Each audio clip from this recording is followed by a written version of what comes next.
దేవుని యొక్క లేఖనాలను అనుసరించి ఈ దినము ఈ రాత్రి వేళలో కూడా దేవుని యొక్క వాక్యాన్ని మనము ఆలోచన చేసి మన ఆలోచన విధానంలో ఏమైనా వాక్య వ్యతిరేకమైనటువంటి ఆలోచనలు ఉంటే మార్చుకోవాల్సిన అవసరత మనకు ఎంతైనా ఉందని ప్రేమతో మీకు తెలియజేస్తూ ఉన్నాను.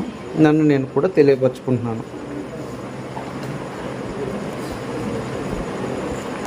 యోహాను సువార్త 7వ అధ్యాయము 17వ వచనం ముందు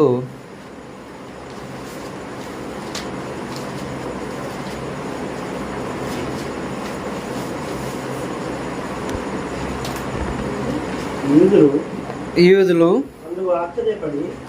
అందుకు 7వ అధ్యాయం 17వ వచనంలో ఎవడైనను ఆయన చిత్తము చొప్పున చేయ నిశ్చయించుకుని ఎడల ఆ బోధ దేవుని వలన కలిగినదో లేక నా అంతట నేనే బోధించుచున్నానో వాడు తెలుసుకొనవలెను. తనంతట తానే బోధించువాడు స్వకీయ మహిమను వెదుకును గాని తను పంపిన వాని మహిమను వెదుకువాడు సత్యవంతుడు, ఆయన యందు ఏ దుర్నీతియు లేదు. ప్రభువైన యేసుక్రీస్తు వారు చేస్తున్నటువంటి బోధ ఆయన సొంతం కాదండి, ఆయన ఉద్దేశం కాదు. మరి ఎవరి ఉద్దేశాల ప్రకారం ఆయన బోధిస్తున్నారు అంటే దేవునిది, దేవుని చిత్తం, దేవుని అనాది సంకల్పంలో ఏమైతే ఆయన బోధించాలని దేవుడు సంకల్పించాడో దాన్ని గాక మరేది ఆయన బోధించలేదు. ఈ విషయాలు ఇశ్రాయేల్ యొక్క సమాజము రూఢిగా తెలుసుకోవాల్సిన అవసరత ఉంది. అందుకని ఖచ్చితంగా ఇశ్రాయేల్ తెలుసుకోవాలి కనుక దేవుడు ప్రభువైన యేసుక్రీస్తు ఖచ్చితంగా వాళ్ళ మధ్య మాట్లాడిన ప్రతి మాట కూడాను ఒక గొడ్డలి పెట్టుగా ఉండేది. అంటే సహింపలేని భాషగా ఉండేది వాళ్ళకి. క్రీస్తు మాటలు సహించుకోలేకపోయేవారు. ఆయన బోధ చేస్తే ఆ బోధ వింటున్నప్పుడే ఈయన్ని కొట్టి చంపాలి, ఈయన్ని ఏ విధంగా నేర వ్యవస్థలో ఈయన్ని శిక్షించాలి అనేటువంటి ప్రయత్నాలు వాళ్ళు ఎక్కువగా చేసేవారు. మరి సత్యం కదండి, అలాగే ఉంటుంది. సత్యం బోధిస్తే మన అనుసరులకు కూడాను, అంటే మన బంధుత్వాలకు కానీ, మన గ్రామస్తులు కానీ, మన అనేవాళ్ళు ఎవరున్నా సరే వాళ్ళకు కూడాను మన మీద ఈర్ష్య వస్తుంది. ఎందుకంటే అది మన బోధ కాదు, అది దేవుని బోధ. కాబట్టి అలాంటిదే ఈరోజు ఒకటి మనం చూస్తున్నాం. అదేంటంటే మార్కు సువార్త 3వ అధ్యాయము 31వ వచనం ముందు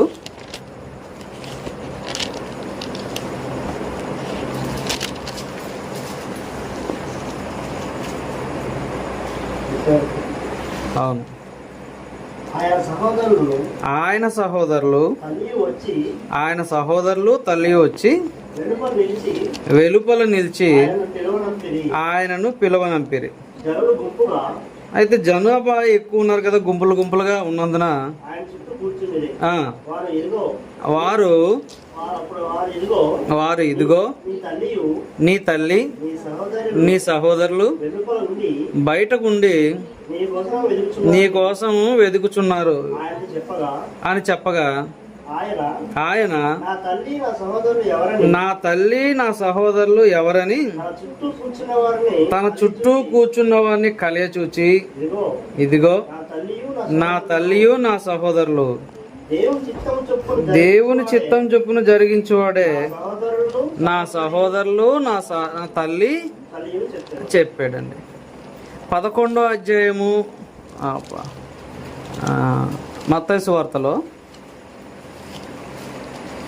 మత్తయి సువార్త 12వ అధ్యాయము 46 నుండి ఈ సందర్భం ప్రారంభమవుతుంది. ఆ మాటనే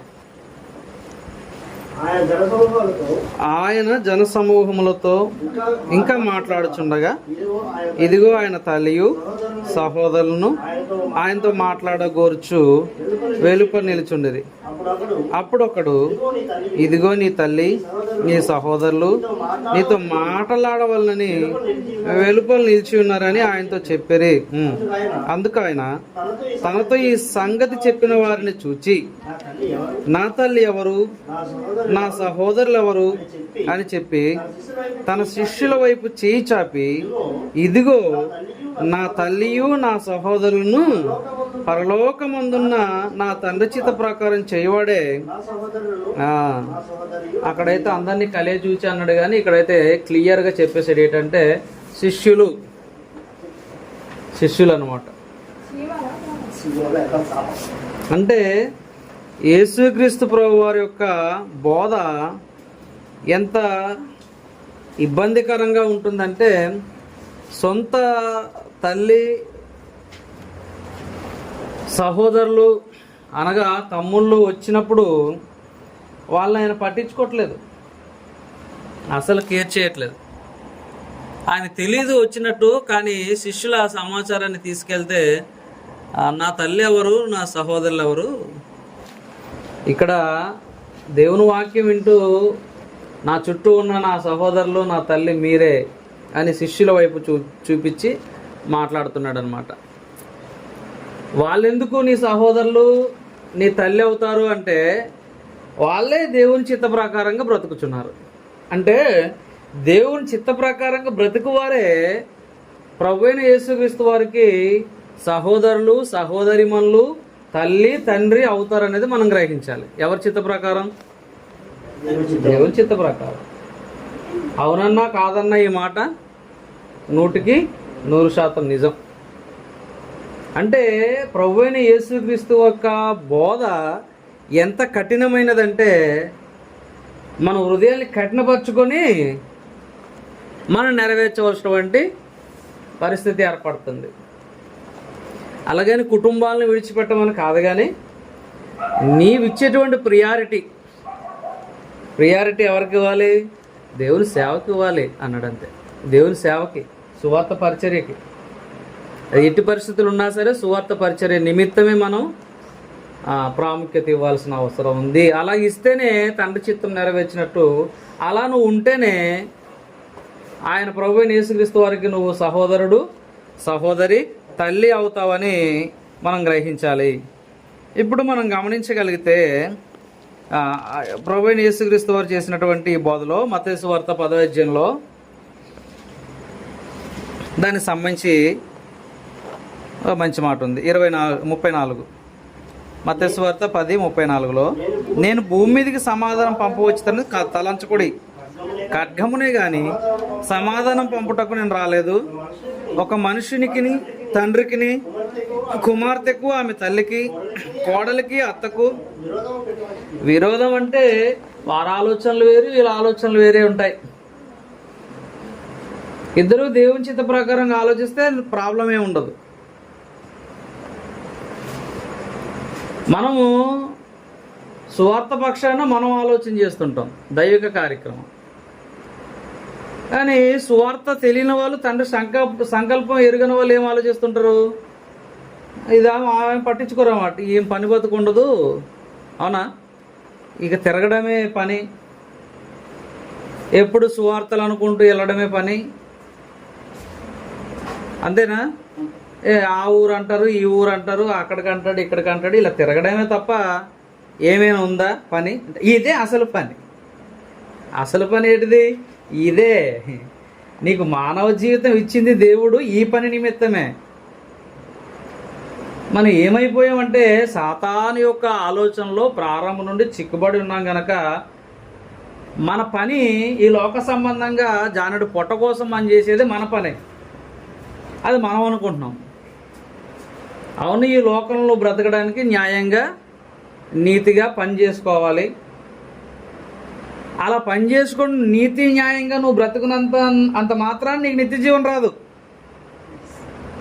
అది నీ పొట్ట కోసం. ఈ లోకంలో మనం బ్రతకడానికి దేవుడిచ్చిన ఒక ఉపాధి, అది నీ పొట్ట కోసం నీతి న్యాయంగా బ్రతకడం, ధర్మంగా బ్రతకడం. కానీ అది నీకు నిత్య జీవం తీసుకురాదు. మరి ఏంటి తీసుకొస్తుంది అంటే తండ్రి చిత్త ప్రకారంగా బ్రతికేటువంటిది. తండ్రి చిత్త ప్రకారంగా, ఉదాహరణకి తండ్రి చిత్త ప్రకారంగా ప్రభువైన యేసుక్రీస్తు ఈ లోకానికి వచ్చాడు. ఒక మాట చూద్దాం ఆయన గురించి. లూకాసు వార్త 19:10 కానీ, లూకాసు వార్త 19:10 కానీ, ఇది ఇలా ఉంచుదాం. తిమోతి పత్రికలో కానీ చదవండి. నశించిన దాన్ని వెదకి రక్షించుటకు మనుష్య కుమారుడు అదండి. 1 తిమోతి పత్రిక 1:15 పాపులను రక్షించుటకు క్రీస్తు యేసు లోకమునకు వచ్చిన వాక్యము నమ్మదగినదియు యోగ్యమై ఉన్నది. అంటే క్రీస్తు ప్రభు ఎందుకు వచ్చారు ఈ లోకానికి? తండ్రి సంకల్పం నెరవేర్చడానికి, ఇది పాపులను రక్షించడానికి. మరి ప్రభువైన యేసుక్రీస్తు మనకిచ్చినటువంటి ఆజ్ఞ ఏంటిది? మత్తయి సువార్త 28:19 మీరు సర్వలోకానికి వెళ్ళి సర్వ సృష్టికి సువార్త ప్రకటించండి. మార్కు 16:16 నమ్మి బాప్తిస్మం పొందినోడు రక్షణ పడతాడు, నమ్మని శిక్షితం పడుతుంది. ఇది మనకిచ్చిన పని. క్రీస్తు ప్రభు కూడా ఈ సువార్త పరిచర్య చేశాడు, మనకు కూడా అదే గురుతర బాధ్యతగా ఇచ్చాడనమాట. మీరు ఇదే చేయండి అని. అది పని. అది చేస్తే ఆయన సంకల్ప ప్రకారంగా మనం చేస్తుంటే నీ ఇంట్లో వాళ్ళకి, నీ భార్యకి, నీ భర్తకి, నీ పిల్లలకి, నీ తల్లిదండ్రులకి అది చిత్త ప్రకారంగా లేకపోతే ఏమవుతుందంటే ఖడ్గం అనమాట. అది ఖడ్గం. అది అంటే బాధ. మరేతో సుమేయం చెప్తాడు మరేకి, నీ హృదయంలోనికి ఖడ్గము దుయ్యబడుతుంది అని లూకాసు వార్తలో. అంటే ఖడ్గం దుయ్యబడుతుంది అంటే ఖడ్గం హృదయంలోనికి పోతే ఆ పెయిన్ ఎట్లా ఉంటుందో ఆ పెయిన్ నువ్వు భరిస్తావు. చదవండి. రెఫరెన్స్ చెప్పండి. ఇశ్రాయేలు అనేకులు పడుటకును తిరిగి లేచుటకును వివాదాస్పదమైన గుర్తుగా ఈయన నియమింపబడ్డాడు. మరియు నీ హృదయంలోనికి ఒక ఖడ్గము దూసుకొని పోనని తల్లి అయిన మరియతో చెప్పాను. అదండి. అంటే ఇప్పుడు యోసేపు అంటాడు నేను కనలేదు అంటున్నాడు యోసేపు. మరియమ్మ అంటది నా బిడ్డ అంటది. లోకం అంటుంది యోసేపు కుమారుడు అంటున్నారు కానీ యోసేపు కుమారుడు కాదంట అని ఒకడు అంటాడు. మరి ఎలా అంటే రోమా సైనికుడితో మరియ పోయింది, అందువల్ల యేసు పుట్టాడు అని అంటాడు. మరి ఇది ఎలా ఉంటుంది? మరి ఖడ్గం కాదా? బ్రతికినంతకాలం ఖడ్గం కాదా? వివాదాస్పద గుర్తు క్రీస్తు ప్రభు ఇప్పటికీ కూడా. ముదుకొండ తాతయ్య అంటాడు కదా, అసలు లేనే లేడు, చరిత్రలో లేడు అంటాడు. ఇజ్రాయేల్ దేశం లేదని చెప్పాలి. ఎందుకంటే ఇజ్రాయేల్ దేశం కోసం అంతా కూడా క్రీస్తు ప్రవచనమే. వాళ్ళు రక్షించడానికే ప్రాముఖ్యం క్రీస్తు లోకానికి వచ్చాడు. ఇజ్రాయేల్ దేశం లేదంటే క్రీస్తు లేనట్టే. ఇజ్రాయేల్ దేశం ఉందంటే క్రీస్తు చరిత్ర ఉన్నట్టే. కాబట్టి అనేకమైన రుజువులు ఉంటాయి. అంటే క్రీస్తు దేవుని యొక్క చిత్తం నెరవేర్చడానికి వచ్చాడు. ఆ చిత్త ప్రకారం నెరవేర్చేవాడే ఆయనకు తల్లి, ఆయన కుమారుడు, ఆయనకు సోదరుడు. అది మరి మనకు కూడా అంతే. మన కోసం చెప్పింది అది. మత్తయి సువార్త 10లో మనం చదువుకుంటున్న మాట అదే కదా. మత్తయి సువార్త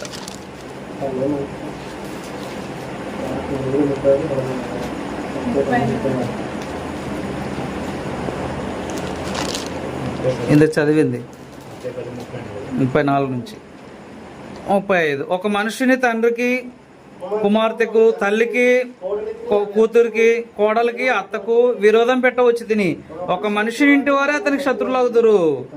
తండ్రి అయినను తల్లి అయినను నాకంటే ఎక్కువ ప్రేమించేవాడు నాకు పాత్రుడు కాడు. కుమారునైనా కుమార్తె నాకంటే ఎక్కువ ప్రేమించేవాడు నాకు పాత్రుడు కాడు. తన శిలువను ఎత్తుకొని నన్ను ఎంబడింపనివాడు నాకు పాత్రుడు కాడు. తన ప్రాణం దక్కించుకున్నవాడు తాను పోగొట్టుకొను, నా నిమిత్తం తన ప్రాణం పోగొట్టుకున్నవాడు దక్కించుకొను. కాబట్టి మనల్ని మనం ప్రొటెక్షన్ చేసుకోవాలో, మనల్ని మనము సేవ్ చేసుకోవాలో అనుకుంటే అది జరగని పని. ఇంట్లో ఉండి కూడా పోతాం పైకి, ఇంట్లో ఉండి కూడా పోతాం పైకి, మంచం మీద నిద్ర పెట్టుకొని కూడా పోవచ్చు పైకి, మన వృత్తుల్లో ఉండి కూడా పోవచ్చు పైకి. అదేదో ఎక్కడ పోవాలంటే దేవుని పనిలో ఉండి పోవాలి. ఎక్కడెక్కడో ఇక్కడి నుంచి కేడిపట్టి వెళ్తేనే యాక్సిడెంట్లు అయిపోతుంటాయి. మనం ఎక్కడెక్కడో తిరిగి వస్తున్నామంటే ఏదో మనకేదో పెద్ద డ్రైవింగ్ స్కిల్స్ వచ్చాయని మనకు అనేది కాదు. అది దేవుని కృప, ఆయన కాపుదల. అంతెందుకు రాత్రి అక్కడ నిల్చొని మాట్లాడుతున్నాం అలాగా రోడ్డు మీద. మాస్టర్ గారును శ్రీరామ్ తమ్ముడు అక్కడ తంబల మీద కూర్చున్నారు, నేను కూర్చోలేదు, ఆ బండి పక్కన వాళ్ళు నిల్చున్నాను. నా కాళ్ళ పక్క నుంచే తాస్పం వచ్చింది, నాకు దాటి అవతలకు వస్తే వీళ్ళు చూశారు. ఇలాగే వెళ్ళిపోయింది, ఇలా వెళ్ళిపోయి ఈ బండి ఉంది కదా అడ్డంగా, బండికి అవతలకి వెళ్తే అప్పుడు శ్రీరామ్ చూసి అని పాము అన్నాడు. అది అప్పటికే నాకు దాటేసింది. అది కొట్టాలంటే కొట్టలేదా? ఆయన కృప, ఆయన కాపుదల. కాబట్టి మన సింగరాజు తమ్ముడు అయితే మంచం మీద పడుకున్నోడికి వెళ్ళి కొట్టేసింది, మంచం మీద పడుకున్నోడికి వెళ్ళి కొట్టేసి వచ్చింది. మనకి ఏం తెలుసు అండి మన జీవితం ఎక్కడ ఆగిపోద్దో. కాబట్టి బ్రతికినంత కాలము దేవుని యందు భయభక్తులు కలిగి జీవించాల్సిన అవసరం ఉంది. ఆయన సంకల్పం ఏంటో మనం తెలుసుకొని జీవించాల్సిన అవసరం ఉంది. కాబట్టి ఇదిగో ఇలాంటి విరోధం వస్తుంది. నువ్వు కాపాడుకోవాలనుకున్నా నీ ప్రాణం నువ్వు కాపాడుకోలేవు, ఆయన చేతిలో ఉంటే ఆయన మళ్ళీ తిరిగిస్తాడు. కాబట్టి ఏంటి అంటే మనం తెలుసుకోవాల్సింది, ఈ లోకంలో ఒక కుటుంబాన్ని దేవుడు ఏర్పాటు చేశాడు మనకి. నీకంటూ తల్లి తండ్రిని ఇచ్చాడు, నీకంటే అన్నదమ్ములు అక్కచెల్లెలు ఇచ్చాడు, నీకంటూ భార్య పిల్లల్ని ఇచ్చాడు. ఒక కుటుంబ వ్యవస్థను నీకు ఏర్పాటు చేశాడు. ఆ కుటుంబ వ్యవస్థలో ఒకరి పట్ల ఒకరికి రెస్పాన్సిబిలిటీ ఎలా ఉంటుందో కూడా నీకు తెలియజేశాడు. తదుపరి దేవుడు పరలోకమందు ఆయన ఆశించేటువంటి ఒక కుటుంబాన్ని ఈ భూమి మీద ఆయన స్థాపించాలనుకున్నాడు. భూ సంబంధమైన కుటుంబం విఫలమైంది. ఆదాము అనేటువంటి మొదటి మానవుడిని సృజించాడు. ఆదాము నుండి మొదటి స్త్రీని ఏర్పాటు చేశాడు, అవ్వమ్మను. ఇద్దరిని ఏకం చేసి ఒక కుటుంబ వ్యవస్థను ఏర్పాటు చేశాడు. మీ కలయిక ద్వారా భూప్రపంచం నిండాలనుకో, అలాగే ఈరోజు నిండింది. ఇక్కడ వరకు కుటుంబ వ్యవస్థ లేకపోతే భూమి నిండదు. ఈరోజు మన రాము కుటుంబ వ్యవస్థను ఏర్పాటు చేసి భూప్రపంచం నింపినవాడు దేవుడు, సంకల్పం అయింది. కానీ ఆ కుటుంబంలో కయ్యను అనేటువంటి తను హేబేలు అనేటువంటి సోదరుని చంపాడు, నరహంతకుడిగా మారిపోయాడు.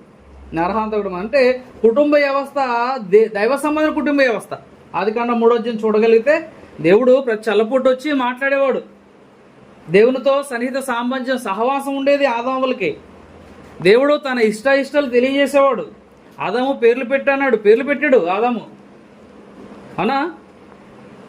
ఆదాము ఎక్కడున్నావంటే ఇదిగో ఇక్కడ ఉన్నానంటే మాట్లాడాడు. ఆదాము ఇది అన్ని తిను నాన్న, ఇది తినొద్దు అంటే అలాగే ప్రభు అనేవాడు. మంచి సహవాసం, మంచి బంధం ఉండింది. అది చూసి ఓర్వలేని సాతాను ఆయన సంకల్పాన్ని ఎప్పుడు దెబ్బ కొట్టలేని ఆలోచనలో సాతాను ఉన్నాడు కనుక సాతాను ప్రవేశం చేశాడు. తన అన్న దగ్గరికి వచ్చాడు, ముందు తన అమ్మ దగ్గరకు వచ్చాడు, ఆ అమ్మను పడేశాడు. తర్వాత అన్న దగ్గరికి వచ్చాడు, అన్నను కూడాను పడేశాడు, తమ్ముడిని చంపించాడు. ప్రారంభ కుటుంబమే హత్య చేసింది. ఆ కుటుంబ వ్యవస్థ పాడైపోయింది. అప్పుడు దేశదిమ్మరైపోయాడు, శపించాడు దేవుడు, నువ్వు దేశదిమ్మరైపోతావురా అని. అతన్ని ఎవడికి అనుకుని అతను చంపితేయడు అంతలో అతని శిక్ష. చంపకూడదు, ఎందుకంటే మళ్ళీ వాడు నరహంతుడు అవుతాడు చంపితే. ఈ నేరస్తుడి కదా అని చంపాలని నువ్వు చంపితే వాడు నేరస్తుడిని చంపినందుకు నువ్వు హంతకుడు అవుతావు. చంపకూడదు కాబట్టి అలా వదిలేశాడు వాళ్ళని. తర్వాత మళ్ళీ దేవుడు ఆదాము వాళ్ళని ప్రేమించాడు, వాళ్ళకి కనికరించాడు. షేతు పుట్టాడు, షేతు తర్వాత ఎనోషు పుట్టాడు, ఎనోషు తర్వాత హానోకు పుట్టాడు, హానోకు తర్వాత లెమకు పుట్టాడు, లెమకు తర్వాత అబ్రహాం పుట్టాడు, అబ్రహాం తర్వాత ఇస్సాకు, యాకోబు నుండి ఇశ్రాయేల్ జనాంగాన్ని ఒక జనాంగాన్ని ఏర్పాటు చేసుకొచ్చాడు. దేవుని కుటుంబంగా అయితే అందులో ఒక కుటుంబం ప్రత్యేకించబడింది. చూసారా మీరు అక్కడ, ఆయన చెడిపోయాడు కయ్యను, అలాగూ ఆయన క్రమంలో నుండి ఒక జాతి వచ్చింది, ఆ జాతి మొత్తం చెడిపోయింది. ఆరోగ్యం చూస్తే దేశం మొత్తం, ప్రపంచంలో ఉన్న మానవ జాతి చెడిపోయింది అన్నాడు. అంతే, ఆ కుటుంబం అలా వేరైపోయింది. కానీ తను ప్రేమించే వారిని, తన యందు భయభక్తులు గల వారి పట్ల దేవుడు తన కృపా కనికరములుంచి వాళ్ళని ప్రత్యేకపరచుకుంటూ వచ్చాడు అనమాట. షేతు, హానోకు, లెమెకు, అబ్రహాము, తెరహు, అబ్రహాము, ఆ కుటుంబం అలా ప్రత్యేకపరచుకొచ్చాడు. ఇస్సాకు, యాకోబు, ఇశ్రాయేలు, ఇలాగా ఒక కుటుంబాన్ని ప్రత్యేకించి ఒక కుటుంబాన్ని ఏర్పాటు చేశాడు. విశ్వాసులకు తండ్రిగా ఆయన ఉంచాడు. అలాంటి కుటుంబం ఈ భూమి మీద మరొకటి ఆయన నిర్మించాలనుకున్నాడు ప్రభువైన యేసుక్రీస్తు ద్వారా. పరలోకమందు తండ్రి నీ చిత్తము పరలోకమందు నెరవేరినట్లు భూమి మీద కూడా నెరవేరాలి. భూమి మీద ఉన్న ప్రతి కుటుంబము ఎవరిని బట్టి కుటుంబంగా పిలువబడుతుంది? ఎఫెసీ 3:14 ప్రకారంగా తండ్రి అయిన దేవుని కుటుంబంగా పిలువబడాలి. మన పౌరస్థితి ఫిలిప్పి 3:20లో మన పౌరస్థితి పరలోకమందున్నది. కాబట్టి ఒక కుటుంబాన్ని ఏర్పాటు చేసి ఈ కుటుంబము దైవ సంబంధం కుటుంబం, అదే సంఘము. ఆ కుటుంబమే సంఘం. సంఘం గురించినటువంటి ప్రతి విధమైన విషయాల్లో కూడా ప్రతి ఒక్కరి పాత్ర ఉండాలి. నీ కుటుంబంకి నువ్వు ఎంతగా ప్రియారిటీ ఇస్తావో సంఘానికి అంతకంటే ఎక్కువ ప్రియారిటీ ఇవ్వాలన్నమాట. కుటుంబానికి తండ్రి ఎలాగైతే అన్ని విషయాల్లో కూడా అతని యజమాయిషి చేస్తాడో, అలాగే సంఘం విషయంలో కూడా తండ్రి అయిన దేవుడు, కుమారుడైన క్రీస్తు వాళ్ళ యొక్క యజమాయిషి ప్రకారంగానే సంఘం నడవాలి. సంఘంలో ఎవరి ఇష్టాలు చెల్లుబాటు కావు. కాబట్టి మనం ఆలోచన చేస్తే ఇందులో ఒక మంచి మాట మీకు తెలియజేస్తాను. 25వ అధ్యాయము, అది మత్తయి సువార్త 25వ అధ్యాయం అండి. మీకు తెలిసిన మాటే.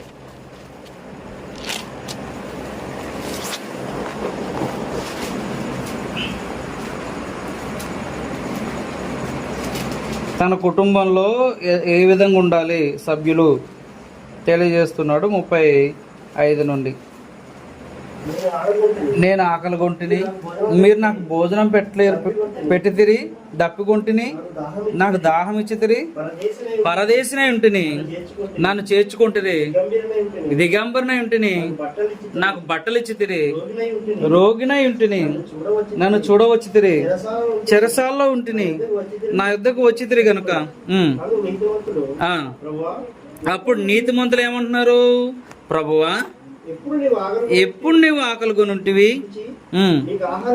ఆహారం ఇచ్చాము, నువ్వు ఎప్పుడు దప్పికొనుట చూచి దాహం ఇచ్చితిమి, ఎప్పుడు పరదేశైనట చూచి నేను చేర్చుకుంటుమి, ఎప్పుడు దిగంబరమైనట చూచి బట్టలు ఇచ్చితిమి, ఎప్పుడు రోగివైనటైన చూచి చెరసాల్లో ఉన్నటైన చూచి నీ వద్దకు వచ్చితిమని ఆయన అడిగారు. అదండి, మన సహోదరులు చాలామందికి బట్టలు ఉండకపోవచ్చు, ఆహారం ఉండకపోవచ్చు, అవునా కదా?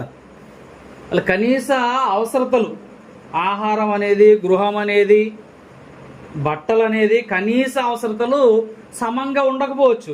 వాటిని తీర్చవలసిన బాధ్యత సహోదరుడిగా నీకుంది. ఒకళ్ళు తీర్చలేదు తీర్చలేదు వాళ్ళు మరి నాకేం తెలుసు అనకూడదు. దేవుడికి అన్నీ తెలుసు. నాకేం తెలుసు అంటే నువ్వు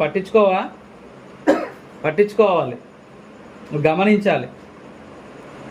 అప్పుడు ఇవన్నీ ఎవరికి చేశారు? క్రీస్తు ప్రభువుకి చేశారా? కాదు. ఎవరికి? సంఘంలో ఉన్న పిల్లలకి చేశారనమాట. సంఘంలో ఉన్న పిల్లలకి చేశారు. అలా చేయడాన్ని బట్టి ఇదిగో మీరు మిక్కిలి సహోదరులో ఒకరికి చేసితిరి గనక నాకు చేసితిరి అంటే ఇప్పుడు ఎవరికి చేయాలి మనం? మన కుటుంబం ఏంటిది? సంఘము. సంఘంలో ఉన్న వారికి నువ్వు చేయాల్సిన ప్రాథమిక కార్యక్రమం ఇది. అంటే ప్రాథమిక అవసరతలు అనగానే ఏం చెప్తాము?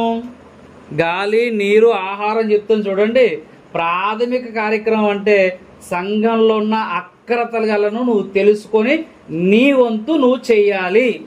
దట్స్ ఇట్, అంతే. నేను చెయ్యను, దేవుడు ఏమండు నీకు. ఇక్కడ చేయని వాళ్ళు కూడా ఉంటారా? ఉంటారు. చేయని వాళ్ళు కూడా ఉంటారండి, పట్టించుకోరు. మనం తిన్నామా లేదా, మనం తాగామే లేదా, మనకు ఉందా లేదా, మనదంతా కూడా మన సంపద అనుకుంటాం మనం. ప్రతిదీ నీ సంపద ఏది కాదు, ఏదైనా నీదా. మీకు ఐడియా ఉందండి ఆనంద్ గారు, ద్వితీయోపదేశ కాండంలో అంతా దేవుని యొక్క దయాదాక్షిణ్యాల వల్లే జరుగుతుంది తప్ప మా బలము మా సామర్థ్యం మాది అనేది ఏది లేదని మంచి రెఫరెన్స్ ఉంది చూడండి. అది 8వ అధ్యాయం ద్వితీయోపదేశ కాండం. మనిషి చాలా మూర్ఖుడండి. మనకి బాగోలేకపోతే దేవుడా అంటాం, ప్రార్థన చేయండి అంటాం. మనకి ఏదైనా అవసరత ఉంటే దేవుడా అంటాం. మనకు అన్నీ వచ్చాయి అనుకోండి, ఇలాగే తయారవుతాం. అవునా కదా? గొర్రెలు కాసుకుంటుండేవాడు ఆ మనిషి తీసుకొచ్చి సింహాసనం మీద కూర్చోబెట్టాడు. అప్పుడు తప్పుడు పని చేశాడు. ఏమీ లేకుండా ఉండేవాడు ఈ మనిషి సొలొమోను. ఆయన కూడా తీసుకొచ్చి సింహాసనం ఎక్కించాడు. అప్పుడు కూడా ఆయన దేవుని విడిచిపెట్టి లోకం వైపు వెళ్ళిపోయాడు అనమాట. ఒకప్పుడు మన పరిస్థితి ఏంటి, ఇప్పుడు మన పరిస్థితులు ఏంటి? దేవుడు మనకి ఇచ్చాడు, దేవుడు ఇచ్చాడు, ఆశీర్వదించాడు. అది పొందుకున్న మనము కృతజ్ఞతాభావం కలిగి జీవించాలి. సాటి మనుషులే అంటుంటారు కదా, అదే ఒకప్పుడు మేము మేలు చేసాం, ఇప్పుడు ఎవడు కలిగి ఉండి ఎలా ఉన్నాడో పట్టించుకోవట్లేదు, మాట్లాడట్లేదు అంటామా? అంటాం, మనమే అంటాం మనుషులుగా. దేవుడు ఊరుకుంటాడా? ఆయన మరీ ప్రతి సృష్టము కూడా ఆయనకి తేటా కనబడుతుంది అనమాట. 8వ అధ్యాయం ద్వితీయోపదేశ కాండము 16 నుండి 17 చదువుదాం. 17 అయితే మీరు మా సామర్థ్యము మా బాహుబలము ఇంత భాగ్యము మాకు కలిగజేసినని అనుకుందురేమో. అనుకోరు మనుషులు. నేను కష్టపడి చదివానండి, అందుకే నాకు ఈ ఉద్యోగం వచ్చిందండి అన్నాం అనుకోండి, అదే చెప్తున్నాను. మీరు ఎలాంటి వాళ్ళంటే కనాను వెళ్ళిపోయిన తర్వాత మా బలము చేత మా తెలివి చేత ఫరో సైన్యాన్ని ఓడించి అంటారా. చుట్టుపక్కల ఉన్నటువంటి ఎబూషీయులు, పెరిజీయులు, హిత్తీయులు, హివ్వీయులు, ఉజ్జీయులు వీళ్ళందరినీ కూడా మా బలము మా తెలివితేటల వల్ల, మా నాయకుడు వల్ల, అవునా కదా, మా కమాండర్ వల్ల మేము ఆలోచించి వాళ్ళని కొట్టి గెలిచి వచ్చాము. ఎర్ర సముద్రం కూడా మేము తెలివిగా దాటొచ్చాము. ఏదో చెప్తారన్నమాట వీళ్ళు. అంతే మరి. ఇంకా వాళ్ళు చెప్తే మనం నమ్మాల్సిందే. అని చేసిన వాళ్ళు చేయలేరు అనుకుంటారు విన్న వాళ్ళంతా. కాబట్టి యోగాసనాలు చేసి చేసి ఇలాగా సముద్రాన్ని నడిచి వచ్చేసాం అంటారు వాళ్ళు. మరి అనట్లేదు ఈరోజు క్రీస్తులో సముద్రంలో నడిచేటరా బాబు అంటే యేసుక్రీస్తుకి యోగా అన్ని బాగా తెలిసి ఉండొచ్చాయన్న. మరి యేసుక్రీస్తుకి యోగాని తెలిసి కశ్మీర్కి వచ్చి నేర్చుకొని వెళ్ళాడు. అక్కడ ఆయన పెళ్లి చేసుకున్నాడు. అక్కడ ఒక కుటుంబం ఉంది. ఆయన ఇప్పటికీ కథలు చెప్తారులేండి అవన్నీ కూడా. అలా చెప్తారు. అంటే ఆయన యోగా వచ్చు, ఇదొచ్చు, అదొచ్చు అంటారు అన్నమాట. వీళ్ళు కొద్దిమంది ఏమంటారంటే అది ఐస్ గడ్డ ప్రాంతం అండి. గలీయ ప్రాంత సముద్రాలన్నీ ఐస్తో ఉంటాయి. ఎప్పుడు ఐస్ ఉంటుంది. ఆ మెట్ల దగ్గర శీలమండలకు ఉన్న సముద్రం దగ్గర ఆయన నిల్చొని ఉంటే బహుశా అక్కడ ఎవరైనా నిల్చోవచ్చు అని కొద్దిమంది రాసుకొచ్చారు దాని మీద వేసం. మరి ఆయన నిల్చున్న దగ్గర ఐస్ ఉంది, పేతురు దిగిన దగ్గర ఐస్ లేదు. ఆయన మునిగిపోయాడు పీకల వరకు. నాదేవా అన్నాడు. అప్పుడు ఎందుకయ్యా నువ్వు అల్ప విశ్వాసి అని అంటాడు. అక్కడ ఐస్ లేదు, ఆయన దగ్గర ఐస్ ఉంది, ఇక్కడ ఐస్ లేదు సముద్రంలో. కాబట్టి ఇలాగా మాట్లాడుతుంటారు అన్నమాట.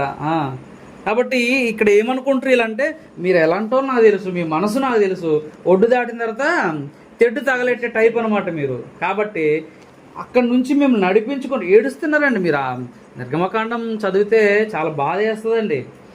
2వ అధ్యాయం 3వ అధ్యాయం చదివితే మనకు బాధ వస్తుంది. ఎందుకంటే ఏడుస్తుంటారండి బాగా. ఇశ్రాయేలు కేకలు పెట్టి అరిసి మా పితరుల దేవా అని ఏడుస్తుంటారు. ఎందుకనుకున్నారు? ఇక్కడ ఒక పూట అన్నం పెడుతున్నాడు, రోజంతా పని చేస్తున్నాడు. గొడ్డు చాకిరి ఫరో ఒక పూట అన్నం పెడుతున్నాడు, గొడ్డు చాకిరి చేస్తున్నాడు. మరి ఎలా ఉంటుందండి? నలిగిపో శరీరం బక్కబక్కలైపోవా? అలాగ అయిపోయారండి వీళ్ళంతా కూడా ఇశ్రాయేలు. అలాగ అయిపోయిన తర్వాత మోషేని దేవుడు ఏర్పాటు చేసి పిలిచి బయటికి తీసుకొచ్చాడు అక్కడి నుంచి. అలా తీసుకొచ్చిన తర్వాత ఎన్ని యుద్ధాలు, 10 కార్యక్రమాలు చేయించాడు అక్కడ, మహత్కార్యాలు. ఎప్పుడైనా మనకు కుదిరినప్పుడు 10 కార్యక్రమాలు ఎందుకు చేయించాడో, ఒక్కొక్క కార్యక్రమం గురించి ఏంటో మనం ఆలోచించేద్దాం. ఎందుకు నీటి మీద కొట్టాడు, ఎందుకు పంట మీద కొట్టాడు, ఎందుకు వాళ్ళ జంతువుల మీద కొట్టాడు, ఎందుకు చీకటి కలుగజేశాడు, ఒక్కో దానికి ఒకటి పరమార్థం ఉందండి. అలా బలాన్ని ఇరిచాడు అనమాట. మొదటి సంతానం మీద కొట్టాడు. ఒక్కొక్క దానికి రైతుకి ఏదండి బలం? పొలం, ఏమన్నా కదా, దాని మీద కొట్టాడు. నీ బలం అదే కదా, గర్విస్తున్నావు, జాగ్రత్త, అది ఉండదు అన్నాడు. అంతే. మనం కూడా గర్వించామనుకోండి, మనకి ఏది బలమో దాన్ని ఇరిసేస్తాడు దేవుడు, దాన్ని ఇరిసేస్తాడు ఇంకా. కాబట్టి అప్పుడు అలా అనుకుంటారు మీరు. అక్కడికి వెళ్ళిన తర్వాత అలాంటిది ఏం లేదని ముందే చెప్తున్నాడు దేవుడు. ఏమని చెప్తున్నాడు అంటే, కాగా మీ దేవుడైన యెహోవా జ్ఞాపకం చేసుకో, నువ్వు మర్చిపోతారు అక్కడికి వెళ్ళి. ఎలాగనగా తాను నీ పితరులతో ప్రమాణం చేసినట్లు తన నిబంధన నేటి వలె స్థాపించుకోవాలని మీరు భాగ్యము సంపాదించుకున్నటకై మీకు సామర్థ్యం కలగజేసేవాడు. ఇప్పుడు మనం సంపాదించుకున్న దానికి సామర్థ్యం ఎవరిచ్చారు? ఒక సోదరుడు, నేను కష్టపడి చదువుకొని ఉద్యోగం సంపాదించాను, దేవుడు నాకేం సాయం చేసాడు అన్నాడు. మన సోదరుడే ఒక సోదరుడు. ఈ రెఫరెన్స్ అర్థం కాలేదన్నమాట. నీకు సామర్థ్యం కలిగజేసినోడు దేవుడు. ఏమన్నా మానవదేహం నిర్మించినోడు దేవుడా కదా. ఇంకా అదొకటి అర్థమైతే చాలు, నీకున్న సామర్థ్యం అంతా ఆయనే పెట్టాడని. మన పరిస్థితిని బట్టి, మన కుటుంబ వ్యవస్థ బట్టి, అవును కదా, మన పరిసరాలను బట్టి నువ్వు ముద్దుగా బండగా తయారైతే మనం ఏం చేయలేం. కానీ అందరికి ఉన్నది ఒకటే సామర్థ్యం, ఒకటే మెదడు. ఆయా పరిస్థితుల బట్ట రీత్యా వాళ్ళ యొక్క మెదడు చురుగ్గా పనిచేయడం కానీ, లేదంటే డల్గా ఉండడం కానీ ఉంటుంది, అంతే. కాబట్టి దేవుడే అన్నీ ఇస్తున్నాడనే విషయం మనం మర్చిపోయి, మనం ఎదిగిన తర్వాత యెహోవా దేవుడు ఎవరు అన్నారు, అలాగే అన్నారు వాళ్ళు. కాబట్టి మాకు సంబంధం లేదు, మా శక్తి, మా బలం అన్నారు. కాబట్టి ఎవరైనా సరే ఇలాగుంటే నీకున్న దాంట్లో నీ సహోదరుని పెట్టాలి. పెట్టకపోతే ఏమవుతుంది అన్నాడంటే, ఇది చూద్దాం ఇక్కడ 42లో, మత్తయి సువార్త 25:42. నేను ఆకలిగొంటిని, మీరు నాకు భోజనం పెట్టలేదు, దప్పిగొంటిని, దాహం ఇవ్వలేదు, పరదేశినై ఉంటిని, నన్ను చేర్చుకొనలేదు, దిగంబరనై ఉంటిని, మీరు నాకు బట్టలు ఇవ్వలేదు, రోగినై ఉంటిని, చెరసాల్లో ఉంటిని, మీరు నన్ను చూడ రాలేదని చెప్పును. అందుకు వారును, ప్రవ్వా, మేమెప్పుడు నీవు ఆకలి కొనుటైనను, దప్పికొంటైనను, పరదేశం ఉంటైనను, దిగంబరుంటైనను, రోగి అయినటైనను, చెరసాలు ఉంటేనో చూచి నీకు ఉపచారం చేయలేకపోతున్నాను. అందుకు ఆయన అడిగారన్నమాట. అడిగితే అందుకు ఆయన, మిక్కిలి అల్పులైన వీరిలో ఒకరినైనా మీరు ఇలాగ చేయలేదు కనుక నాకును చేయలేదని మీతో నిత్యం చెప్పుచున్నాను వార్తను. వీరు నిత్య శిక్షకును చేయని వాళ్ళు, నిత్య శిక్షకును చేసిన వాళ్ళు నిత్య జీవమునకు పోదురు వేస్తాడనమాట.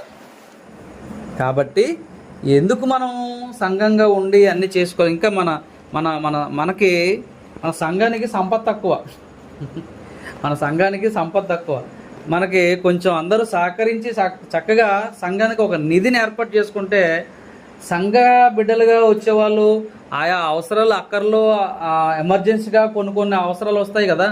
అలాంటి సందర్భంలో సంఘం నుండి సహాయం చేస్తే మనం దేవుని పని చేసినట్టు. అది కూడా దేవుని పనిలోనే, అది పనే, దేవుని పనిలో భాగం కాదు, మరలా ఆరాధనలో అదొక భాగం. కాబట్టి ఇలా మనం ఆలోచన చేయాల్సిన అవసరం ఉంది. మీకు ఉదయకాలం చెప్పిన రెఫరెన్సే అపోస్తల కార్యాలు 2వ అధ్యాయము 4వ అధ్యాయం 32 నుంచి అండి. అపోస్తల కార్యాలు 4వ అధ్యాయం 32 నుంచి. విశ్వసించిన వారందరూ ఏక హృదయమును ఏకాత్మీయ గలవారై ఉండిది. ఎవడును తన కలిగిన వాటిలో ఏది తనదని అనుకోలేదు. అనుకున్నారా? అనుకోవచ్చా? అదే ఎవరిచ్చింది? సామర్థ్యం ఎవరిచ్చింది? సంపద ఎవరిచ్చింది? మరి నాదనుకుంటే ఎలాగా?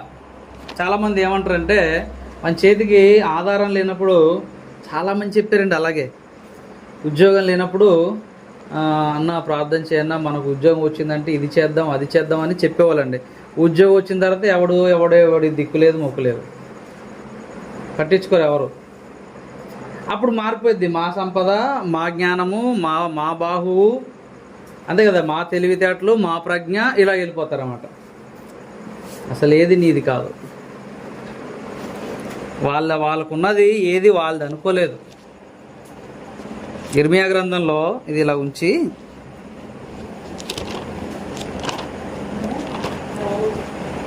తొమ్మిదవ అధ్యాయం ఇర్మియా గ్రంథం 9వ అధ్యాయం 24. అతిశయించువాడు దేనిని బట్టి అతిశయింపాలి? పైన చెప్తాడు దేనిని బట్టి అతిశయింపకూడదో. జ్ఞాని తన జ్ఞానం బట్టి, శూరుడు తన శౌర్యం బట్టి అతిశయింపకూడదు. ఐశ్వర్యవంతుడు ఐశ్వర్యం బట్టి జరిగేది అదే. అవునా కదా? 4 రూపాయలు మన చేతులు ఉన్నాయనుకో, నన్ను ఎవడు పట్టుకుంటాడు, నన్ను ఎవడు ఏం చేస్తాడు అనుకుంటాం లేదా? ఇది దేవుడు ఏమన్నాడు? దాని మీద నువ్వు అసహించకు, కొడతానన్నాడు. అంతే, దాని మీద నువ్వు అసహించావో కొడతానన్నాడు. ఏమీ లేకుండా వచ్చిన వాళ్ళు చాలామంది ఉన్నారు, నాకు తెలిసిన వాళ్ళు. వచ్చిన తర్వాత వాళ్ళకి దేవుడు ఎప్పుడైతే మనం పరిచయం అయ్యి బైబిల్ క్లాసులని పెట్టామో మంచిగా దేవుడు వాళ్ళకి చూశాడు. చూస్తే మంచిగా ఇల్లులు కట్టుకుని మంచిగా స్థలాలు కొనుక్కున్నారు. పరిచర్య విషయంలో నెగ్లిజెన్స్ చేశారు. నేను చెప్తుండేను కానీ వాళ్ళు వినిపించుకోలేదు, పట్టించుకోలేదు. తర్వాత లక్షలు ఖర్చు పెట్టుకున్నారు, హాస్పిటల్ పాలై. ఇంకా దేవుని కృప ఏంటంటే మీకు అది దెబ్బ వార్నింగ్, మీరు బ్రతికే ఉండాలి, మీరు చూడాలని. మళ్ళీ ప్రాణం తీసేస్తే సంపాదించింది ఎవరిది? ప్రాణం తీసేస్తే సంపాదించింది ఎవరిది? దేవుడు వార్నింగ్ ఇచ్చాడు, దానికి అర్థం కాలేదు. అంతే, ఇప్పటికీ అర్థం కాలేదు. అది అర్థమైనంత వరకు కొడతానంటాడు దేవుడు, కొడతాడండి దేవుడు. కాబట్టి దేని విషయంలో అతిశయించు. నువ్వు బలం ఉంది, ఆరోగ్యంగా జిమ్కి వెళ్తున్నాను, నువ్వు నీ బలం మీద అతిశయింపకూడదు. నేను సూర్యుడిని యుద్ధం అంతా నాకు వచ్చు. దావీదులాగా, దావీదు కత్తి పడితే 10,000 మంది. ఏమంటాడు దావీదు? కొండదటి చేయెత్తి, అవును కదా, యెహోవా నీ తట్టు కళ్ళెచ్చున్నాను, నాకు సహాయం ఎక్కడిది? సౌలు కత్తి పట్టుకుంటే 1000 మందిని చంపగలడు. దావీదు కత్తి పట్టుకుని ఒంటి చేత్తో 10,000 మంది చంపగలడు. చంపగలడు కాదు, చంపాడు. అలాంటి బలం గలవాడు సౌరుడు నీవే నాకు సహాయం అన్నాడు. అంతే, అది భక్తి. ధనవంతుడు దావీదు ధనవంతుడండి బాబు. సొలొమోను దేవాలయం కట్టడానికి ఎన్ని అండి బాబు, 17 లారీల బంగారం అంటే మామూలు విషయం ఏంటండి మన లెక్కల్లో. ఇప్పుడు వెండి, బంగారము, వజ్రాలు, వైడూర్యాలు అన్నీ తెచ్చారండి. మరకత మాణిక్యాలు అన్నీ కూడా తీసుకొచ్చారు. అలాంటి ధనవంతుడు బైబిల్ గ్రంథంలో అంత ధనవంతుడు లేడు. అబ్రహాం అనుకుంటాం, అబ్రహాం ఏం కాదు, దావీదే. ఆయన అబ్రహాం కాలంలో దేశం ఉంది కానీ ఇవన్నీ లేవు ఆయనకి. దావీదు కాలంలో రాజుల కాలం కదా, ఆయన వైడూర్యం వేరు. కాబట్టి అలా ఉన్నా సరే దేవుని యందు అతిశయపడ్డారు తప్ప వాళ్ళకున్న దాంట్లో అతిశయపడలేదండి.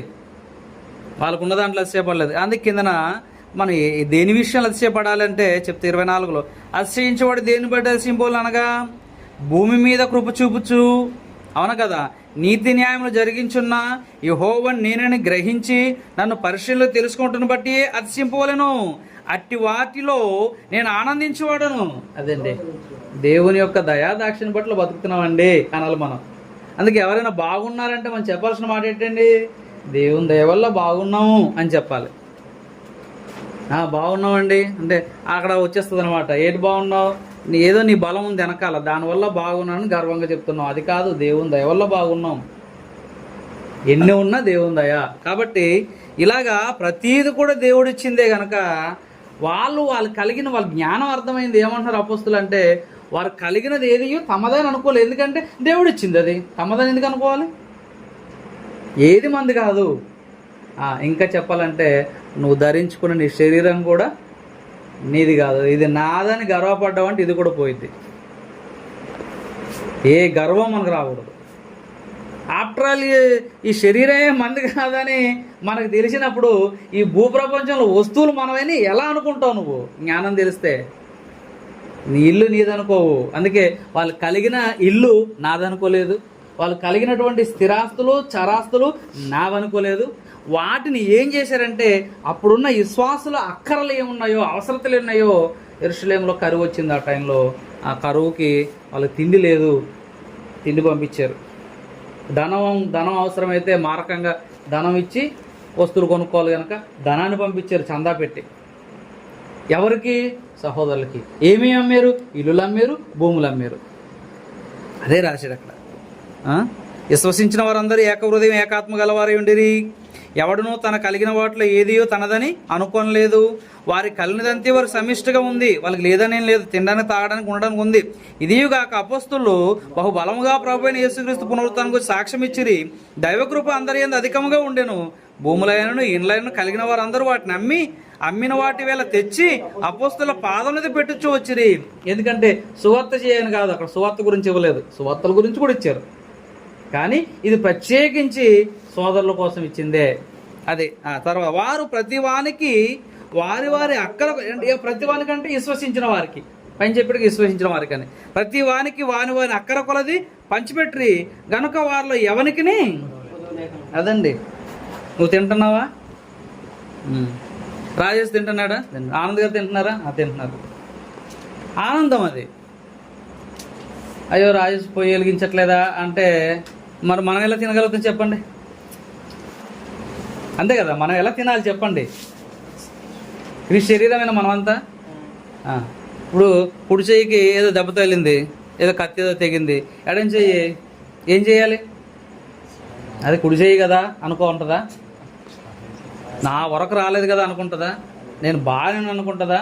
క్రీస్తు శరీరం అంటే, క్రీస్తు శరీరం క్షేమాభివృద్ధి పొందడం అంటే ఇదే. ఒక అవయవం మరొక అవయవానికి సహాయం చేసుకుని పరిపూర్ణతలోకి వెళుతుంది. సహాయం చేసుకొని, అంతే కదా, ఒకదానికి ఒకటి సంబంధం లేకుండా ఉండవు. కాబట్టి హెచ్చు తగ్గులు ఉంటాయి, సామాజికంగా హెచ్చు తగ్గులు ఉంటాయి, స్థితిగతులు. భూములు ఉంటాయి కొద్దిమందికి, కొద్దిమంది భూములు ఉండవు, కొద్దిమంది ఉద్యోగాలు ఉంటాయి, కొద్దిమంది ఉద్యోగాలు ఉండవు. దాన్ని బట్టి గర్వించవలసిన అవసరం మనకే ఉంది. మనం గర్వించాల్సింది మన ప్రభుని కలిగి ఉన్నాం, దేవుని కలిగి ఉన్నాం, ఆయన జ్ఞానం తెలిసి ఉన్నాం, సంఘంలో ఉన్నాం. ఇది మన గర్వం. మరి మిగతాది ఏంటంటే సహాయం, అందుకోసం ఇచ్చాడని చెప్తున్నాడు. అందుకోసం నువ్వు ఖర్చు పెట్టు, అందుకోసం నువ్వు చెయ్యి.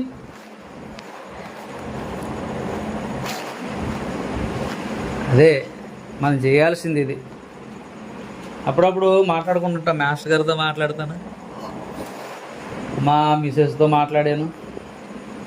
మనకి జీతాలు పెరిగితే 5,000 పక్కన పెట్టాలి, ఏదో ఒకటి చేయాలి. అలాగా నేను నా ఆలోచన 1,00,000 2,00,000 వరకు మనకు బ్యాంక్ అకౌంట్లో ఉండింది అనుకో, సంఘం ఇస్తే సంఘనిధిగా, సంఘం లేకపోతే వ్యక్తిగతంగా మనమేం చేసి ఏదో రకంగా 50,000 కనీసం బ్యాంకులో ఉంటే, ఎవరైనా సరే సంఘం కావచ్చు, స్నేహితులు కావచ్చు, ఎమర్జెన్సీ అయితే వాళ్ళు అడుగుతున్నారంటే నువ్వు ఇస్తావు, నువ్వు ఆ గుణం కలిగి ఉన్నావని నీకు అడుగుతావు.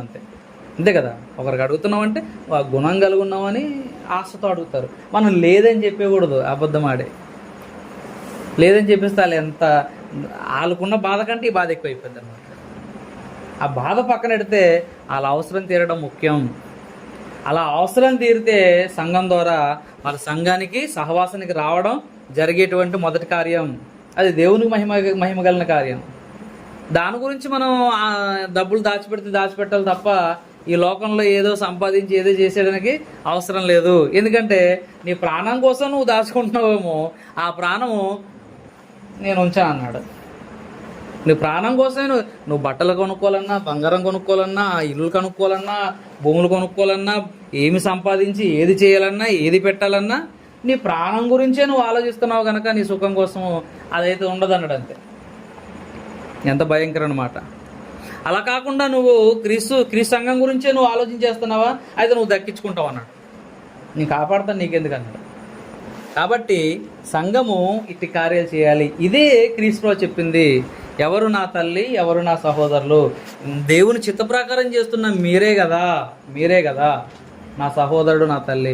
అలాగే ఇప్పుడు మనం ఎవరైతే చేస్తామో మనము క్రీస్తుకి సహోదరుడు, తల్లి, చెల్లి అవుతాం తప్ప చేయలేదనుకోండి, ఆయన ఏమంటాడు, ప్రభా అని నన్ను పిలిచేవాడు ఎందుకు పిలవాలి? నీ నామం ఇది చేయలేదా, నీ నామంలో బోధ చేయలేదా, నీ నామంలో అది చేయలేదంటే నువ్వెవడో నాకు తెలియదు, గెట్ అవుట్ అన్నది. నువ్వెవడో నాకు తెలియదు, నువ్వు ఎవడికి పెట్టావో. అవునా కదా? దేవుని కుటుంబానికి పెట్టావా, నీ కుటుంబానికి పెట్టావా? అవునా? దేవుని పరిచర్య కోసం నువ్వు ఖర్చు పెట్టావా, లేదంటే నీ పరిచర్య కోసం నువ్వు పెట్టుకున్నావా? కాబట్టి పట్టించుకోను అన్నాడు. అంతే. ఎప్పుడైతే క్రీస్తు చేయి వదిలేసాడో మన పని దారం తెగిన గాలిపటం అన్నమాట. కాబట్టి ఇంతగా ఇది చాలా కఠినంగా ఉంటాయి క్రీస్తు బోధలు, మరి కఠినంగా ఉంటాయి. కాబట్టి అందరి కోసం మనం ప్రార్థన చేయాల్సిన అవసరం ఉంది, అందరిని రక్షించుకోవాల్సిన అవసరం ఉంది. ఇది మనం ఎరిగి తెలుసుకోవాల్సిన విషయము. చివరిగా చదివండి, ముగిద్దాం. ఎబ్రీ పత్రిక 3:12.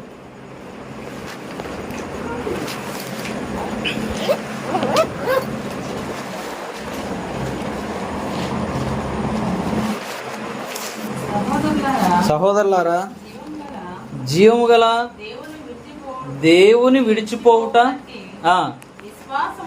విశ్వాసము లేని దుష్ట హృదయము మీలో ఎవని యందైనా ఉన్నదేమో అని అదండి చూసుకోవాలి, మనం చెక్ చేసుకోవాలి. దేవుని వాక్యం విన్నాం కదా, దుష్ట హృదయం ఉందా? విశ్వాసం లేనివాడు ఈ మాటలు సహించుకోలేడు, విశ్వాసం ఉన్నవాడు ఈ మాటల్ని గ్రహించుకొని సహించుకొని వహించుకోగలడు తన జీవితంలో. విశ్వాసం ఉంటే సహించుకుంటాం ఈ మాటల్ని. అవును, నా మంచికే, నా కోసమే దేవుడు చెప్పాడు, అయ్యో నేను సరి చేసుకోవాలి. సరి చేసుకోకపోతే, సహించుకోపోతే, స్వీకరించకపోతే, మార్చుకోకపోతే విశ్వాసం లేని దుష్ట హృదయం, జాగ్రత్త అన్నాడు అంతే. ఏంటంటే జీవం గల దేవుని చేతుల పట్ల బహుభయంకరం అంటాడు అందులోనే ఎబ్రీ పత్రికలోనే. జీవం గల దేవుని చేతుల పట్ల బహుభయంకరము అంటాడు. అది ఎంత భయంకరమో నీకు నాకు తెలియదు, అది బాబిలోను రాజుకు తెలుసు. బాబిలోను రాజుకు తెలుసు. ఎందుకంటే అమాంతంగా ఎదిగిన ఒక రాజు, ప్రపంచం లేని నేత, గడ్డి మేయించేసాడు అంతే. తన గర్వాన్ని బట్టి గడ్డి మేయించాడు, గడ్డి తినడండి అడవిలోకి వెళ్ళి జంతువులతో పాటు మనిషి. రాజు బుద్ధి వచ్చింది, మళ్ళీ గోర్లు పెరిగిపోయి పక్షిలాగా రెక్కలు వచ్చేసాయి. ఓడితే దేవుడు అలా ఉంటుందన్నమాట. మనకు అది అర్థం కాక ఏదో అనుకుంటా, అది ఇశ్రాయేలుకి తెలుసు మళ్ళీ ఆయన ఎంత భయంకరుడో. ఇశ్రాయేలుకి తెలుసు. కాబట్టి దేవుని గురించిన విషయాలు అనేకమైన ఉన్నవి, అవి మనం తెలుసుకొని భయభక్తులు కలిగి మనం జీవిస్తే అద్భుతంగా ఉంటుంది మన జీవితం, ఇంకా అద్భుతంగా ఉంటుంది. అక్కడ మత్స్యసోద చెప్తాడు అన్నమాట, నీవు భూమిని అమ్మేవా, నీకు 100% భూమిని ఇస్తా అన్నాడు. అవునా, నువ్వు ఏది పెట్టావు, ఏం చేసినా దానికి 100 అన్నాడు, 100 రెట్లు అన్నాడు. పరలోక రాజ్యంలో నీకు 100 రెట్లు వస్తుంది అన్నాడు. కాబట్టి నువ్వు ఏం చేసినా, ఆ కుటుంబాన్ని వదిలేవా సేవ కోసం, నీకు 100 రెట్లు కుటుంబం వస్తుంది అన్నాడు. అక్కడ భార్య అనే మాట ఉపయోగించాడు చూడండి కావాలితే. కాబట్టి మనం ఏం చేసినా తిరిగి పొందుకుంటాము అని మీరు గ్రహించి, వాస్తవాలు దేవుని వాక్యం ఇలాగే ఉంటుంది కనుక మనం తెలుసు. ఎందుకంటే ఎదిగే కొద్దీ కఠినంగా ఉన్నటువంటి విషయాలు మనం ముందుకు వస్తుంటే మనం ఇది మొదట్లోనే ఇలాంటి విషయాలు చెప్తే ఈ బోధ మనకు అవసరం లేదురా బాబు, ఇటు అందరిని ఇడగొడుతున్నాడు వచ్చి అని మన గురించి ఊరంతా దప్పేస్తారన్నమాట. ఈ శేఖర్ గారి బోధలు ఇలా ఉన్నాయి అంటాడు, అమ్మో అందరినీ విడిచిపెట్టమంటున్నాడు, మంచోడు కాదంటాడు. ఎదిగే కొద్దీ మనం వాక్యాన్ని నేర్చుకోవాలని మీ అందరికీ ప్రేమతో తెలియజేస్తూ, నన్నని హెచ్చరించుకుంటూ, మనది పరలోక సంబంధమైన కుటుంబము కాబట్టి ఈ కుటుంబంలో మనం ఒకరినొకరు ఆదరించుకోవాలి, ప్రేమించుకోవాలి, సహకరించుకోవాలి, ఓర్చుకోవాలి, భరించుకోవాలి. ఇవన్నీ మనం చేసుకొని క్రీస్తు యొక్క సారూప్యతలోనికి మనందరం ఎదగాల్సిన అవసరం ఉందని మీ అందరి ప్రేమతో తెలియజేస్తూ ఈ మాటలు ముగిస్తున్నాను.